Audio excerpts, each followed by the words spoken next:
Hey everybody, today we are talking the benefits of Bragg's apple cider vinegar as well as vegetable protein options. Now Bragg's is very much like bone broth. There is over 20 different benefits that this vinegar has, and I'm not going to give you the laundry list of that. I'm just going to touch base on a few, but I will post an article if you're interested in reading about it.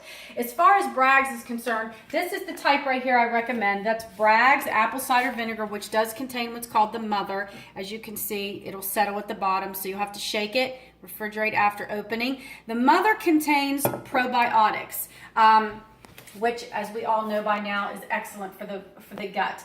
This has the unique ability, because of the acetic acid in it, to not only kill harmful bacteria but promote beneficial bacteria. It's also great for things like candida overgrowth, but it does have to be taken straight for that. And if you do that, you want to rinse your mouth out because of the acid. It's not good for the enamel on your teeth. So it's cardiovascular, diabetes. I mean, I could just keep going. So it's great for internally, topically, as well as you can actually clean your house with it. So I will post the article, but one of the things I do with Bragg's is I drink it in what I like to call a detox drink, because it's very detoxifying to the liver. And what I do, and I recommend this if you're just getting started, is maybe put a little bit of pomegranate juice in your drink if you're not used to drinking the vinegar, and then about 2 tablespoons of Bragg's.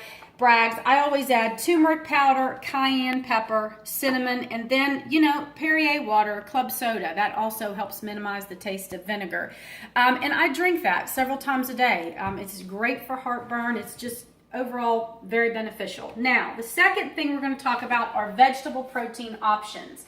And they are very much what I've been talking about for several weeks now, plant-based items, things like beans, of course, all of your nuts and seeds.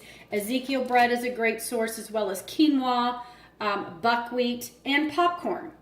Popcorn, believe it or not, is a plant-based vegetable protein, as long as it's not smothered in butter. Now, there is one that I want to caution you about, and that's soy. I'm not a big fan of soy-based products.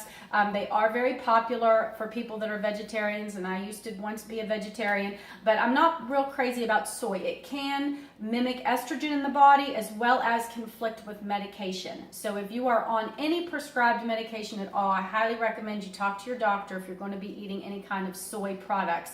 If you do use it, just use it minimally. Don't eat it every day type of thing. It can be very difficult for people to digest as well. So it's not one of my favorite vegetable options, but big fan of all the other ones. You can't go wrong with things like quinoa, buckwheat, all of your nuts, seeds, and beans. So there's plenty of other options out there for you.